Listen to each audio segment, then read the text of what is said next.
Hey viewers, welcome to another game of Schedule Pro Gamer. Today we're doing a what's his name, Lee Sin game, played by LowBob, who apparently is a LowBob, because that's what it says.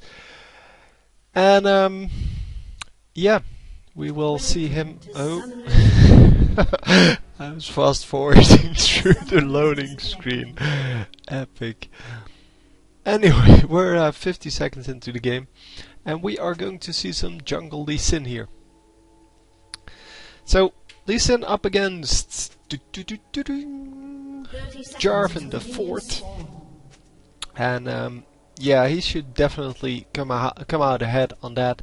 Because, well, Jarvan should be able to do pretty well, but not compared to Lee Sin. Lee Sin is way faster, is way more mobile, and yeah, can kill people much easier, where Jarvan is more of a tanky DPS character who needs to stay in the range of his of the enemy for quite a bit, and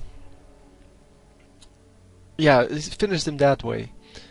But Lee Sin is going to start off obviously at red, starting with raids into red, and then probably going into his first gank, because that's what most Lee Sins do. And there we go, going immediately for the big raid.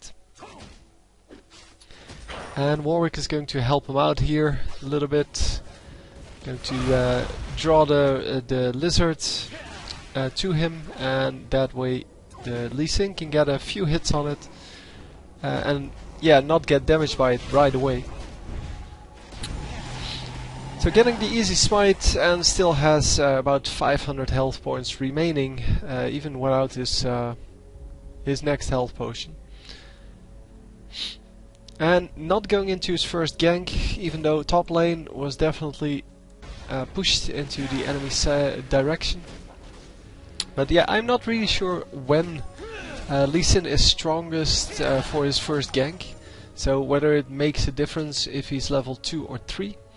But it's definitely that if you have red buff, then you are way stronger than whoever you're going up against.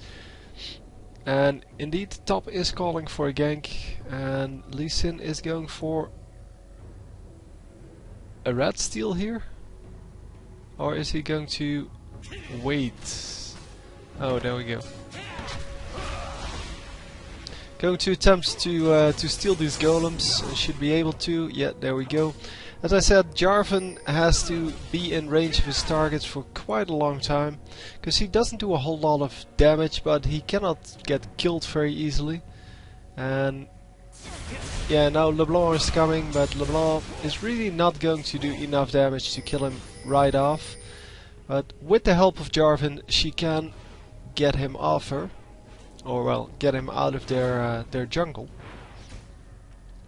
And well, good for him that he actually decided not to go in to the jungle to try to steal the enemy red buff, because obviously Jarvan was going to do the red buff next, but I don't think it would have been a good idea, because they knew he was there, and yeah, now he's going top.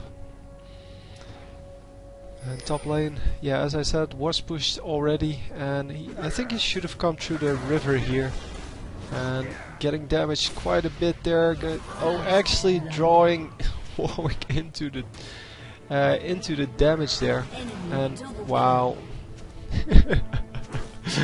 Yeah, that was not a good gank at all. That was pretty crappy effect.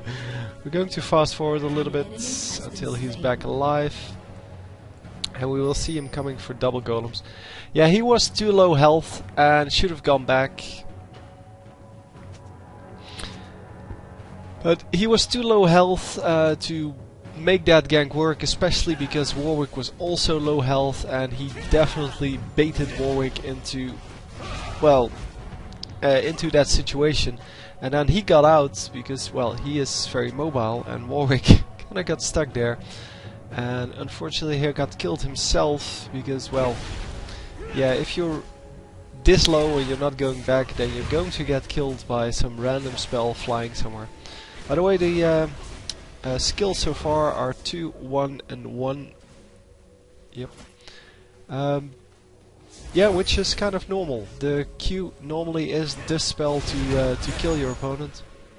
And as you can see, going into the lane with the safeguard, so safeguarding to either a minion or an enemy or an allied champion, and then using the Sonic Wave Resonating Strike to catch people after they flash, and that's exactly how that worked here.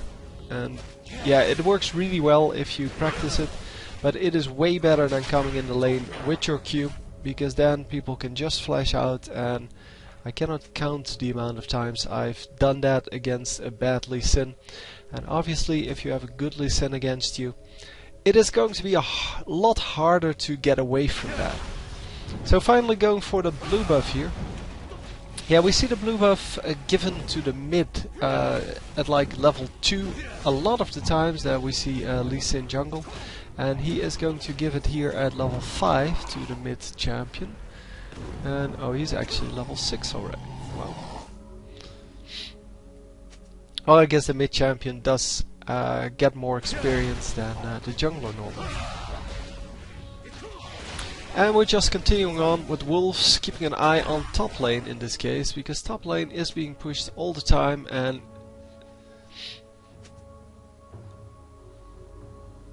yeah, it is of course really hard for Warwick to pull this back because of the failed gank, and yeah, especially because of the second kill. If Warwick would have died alone, that wouldn't be too much of a problem, but giving him that extra 300 gold, that was really what iced the cake for this Olaf. And Warwick once again, half health, no mana, and oh, quarter health, no mana. And yeah, Sion and what's his face coming in. The ultimate, I didn't know it cleansed, but apparently it cleanses. That is really, yeah, I don't think it should. I think it should protect you against CC, but not cleanse it, because that makes it even more OP. Because then you can use it at the last moment instead of using it preemptively, like Morgana's shield, for example. Anyway, the top lane are getting out of that, no problem. And Lee Sin therefore just continuing on, and might actually be ganking mid lane here, which would be interesting to say the least. Sion is not in the lane, and oh, he's going for the red buff, for the blue buff. That is, yeah, it'll work, sure. And he should take out both minions. A lot of the noobs, well, the new players, or the players that think they know best, they leave one of the minions, and that is definitely a mistake. You leave one minion on the camps. So if you go do the double golems, for example, you leave one of the golems. But whoa, that is a lot of damage coming out from Olaf there. And he doesn't even have anything yet, so yeah, it makes you question whether it is a really well balanced champion, because this seemed to be a little bit too powerful there, especially early game, of course, because Lee Sin doesn't really have anything yet. Anyway, going back to what I was discussing, if you go into the enemy jungle and want to counter jungle, you leave one of the minions at raids, or maybe even all three of the small minions. You leave the small golem here, and you leave the small wolves here, either one or two. And you take the big ones. The buff camps, so the blue buff and the red buff, should definitely be fully taken out, because you want to have the timer. You should even put it there in the chat. So you should put in the chat where when you took the buff, and then the next time it comes up you can actually get it, because the enemy will not have the buff, will have to wait until the skull and bones appear on the map again, and by the time they reacted to that, you can already have taken it if you're a good counter jungler. And I am definitely not, but I've seen the M5 junglers do it, and yeah, it is hard to do. Obviously, it's not something you can do the first time you counter jungle, but keeping track of enemy buffs is definitely a good idea. And if you just leave one minion at the buff camps, so at the blue buff for example, then you will not know when it will respawn, and therefore you will not be able to get the next the next blue buff. And finally they do get a kill here on this Olaf. I think that's the first time he died. Oh no, the second time he died. Wow. Must have forgotten one. But yeah, good job on the gank here. I'm not sure how hard it is to kill Olaf nowadays, but it has always been really hard to do, and I guess it still is. So, don't know why he's using all of his skills. Does he get... Oh, he gets, yeah, additional attack speed. Yeah, that was it. I knew there was something with his innate ability that actually made him use his skills a little bit more. And yeah, normally if we see this kind of behavior, it is because people have a sheen and they fire off skills, because then their basic attacks do 50% more damage. And yeah, obviously that is worth it if you have cheap skills, and Lee Sin has the cheapest skills of all because they cost nothing. Well, they cost energy, I guess, but no mana, so by the time you get into your jungle again, everything will be full, and there are no problems anymore with everything you spent on taking down that turret. So Sion, pretty low health here, and yeah, well, they're going for Olaf, and a little bit too early on the Q here, but yeah, it's not going to manage to catch up again. Oh, the stun coming out, really nicely done. That was excellent work by Olaf. Not Olaf, what's your name? Sion. Excellent work by Sion, reacting to the situation and getting the stun off. So he should leave one of the minions here, because that way the enemy will not have that camp for, well, quite a while, because they first need to take out that minion. It gives you no experience and no gold, or well, virtually no experience and virtually no gold. And yeah, by doing so you will actually be able to well, make sure that the enemy jungler doesn't level up, because they spawn every 50 seconds. The camps, at least I think all of them do. No, the raids do, but yeah, unless you know for sure. Yeah, this is exactly why you want to take that. Why you want to take all of the minions. Now he knows exactly when it is up, and he is going to take it out once more before the enemy can react to it. LeBlanc still hasn't reacted to it because her jungler is dead. And yeah, for now that is probably the best thing to do, to make sure that she cannot get the blue buff, because LeBlanc with blue buff is really strong. Well, any mid champion with blue buff is really strong, even if they aren't necessarily, or even if they aren't AP carries. So even Galio, for example, is really strong with blue buff, because yeah, he doesn't have a lot of AP. He normally builds a lot more tanky than other champions, and even the AD champions are strong with blue buff, especially the ones that yeah, can use a lot of spells really quickly. And we haven't seen a ward on Dragon all game. That is quite surprising. So yeah, leave it, leave it, leave it. Dude. Olaf coming in, but yeah, he guessed there was someone there. Either he guessed it or there's a ward there. So the enemy jungle is level 6, and this is exactly what counter jungling does. And if he counter jungled correctly by taking out the big creatures only, because here the wolves have respawned and he's not going to pick them up once again, meaning that Jarvan can get the full camp there instead of getting the one minion. And yeah, it's not a big deal.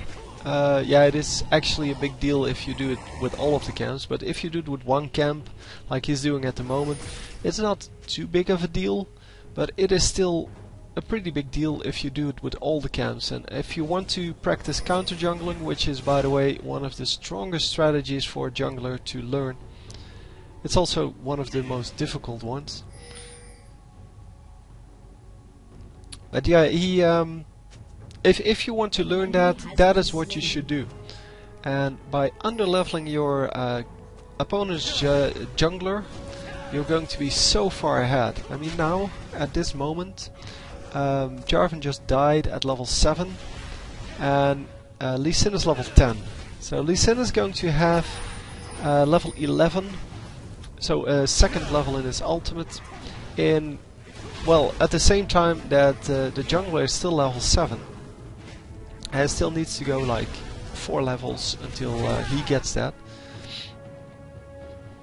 And 2400 gold here. Should really go back and buy something.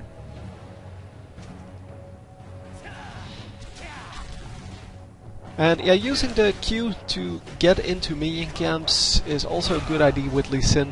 Lee Sin is a strong counter jungler because of the mobility, and using that mobility to get into the get over the walls is definitely a good idea, because you don't have to run so far that way. And trying to hit the big creature is obviously a good idea. So instead of the small one, he hits the small wolf, for example. That doesn't do as much as getting the big one, because you want to get the big one as quickly as possible. And yeah, he's almost out of energy, but the energy recharges so quickly that it really doesn't matter too much. You can just spam all of your skills. And yeah, with Lee Sin, it's almost impossible to run out of energy in a reasonable fight. And I'm not even sure if the ultimate costs anything. No, it is free. So it doesn't even cost you anything, and you can always use it to kick away an opponent, even if you're completely out of energy. And we are going to see Warmock's armor on him. Strong first item. And yeah, it does quite a lot of it adds quite a lot of survivability to Lee Sin. And yeah, we see Warmock's armor on a lot of Lee Sins, although there are better things to build if you want to go for the damage. It is not so much about damage, he is more about disruption and going into a team fight, and he should really get into this, because Jarvan is just leveling up here, and he needs to make sure that Jarvan cannot level up, and he needs to make sure that Jarvan at least doesn't get the gold and the experience for these minions. Well, at least the gold.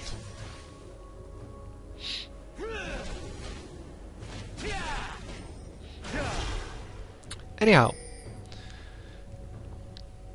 he is, yeah, continuously trying to, trying to get more experience, get more gold, harass the enemies, always on the move, never stopping anywhere in the bushes to wait for an ambush. And of course you will see he will do that in the next minute or so. They're going to take out this turret now. But in the meantime, he is still using his skills, obviously, for the extra attack speed. And they're going to get an easy turret with no opposition there. And once again, stealing the blue buff. That's the first one went to the jungler, the enemy jungler. But after that, really nothing has gone to the enemy jungler at all. And Warwick is going to take this one. There we go. Lee Sin doesn't really need it anymore. He has plenty of skills available. And with Warwick with blue buff, he might actually be able to take out this top laner on his own. So go up against the top laner. Because Olaf, yeah, if he gets blue, he is completely unstoppable. And I'm guessing the same thing will go for Lane Wick. Lane Wick, of course, being kind of a variation to the normal Warwick build. This is not the one you normally see. But this is kind of the odd one build. Yeah, he kind of said that you should build Frozen Mallet first on Warwick, and that makes him virtually unkillable, as well as getting getting very easy kills, because as soon as you and this is getting really annoying. Oh, that was because the surrender vote went on and it couldn't find the script or something like that. But yeah, getting Frozen Mallet first on Warwick is apparently very strong, because once you hit someone with any of your attacks, so for example your ultimate, then they can never get away, because they get slowed so much that they can just never run away from you, and you can just totally kill them. You get a lot of easy kills that way. And I guess that's what this guy was going for, only then in top lane. Where in top lane we normally see a little bit more AP, because people want to go for the lifesteal. So they get a little bit of AP, as well as some extra lifesteal tools, and yeah, well, whatever. So some nice play on Lee Sin. I hope you enjoyed. I will see you next time. GG.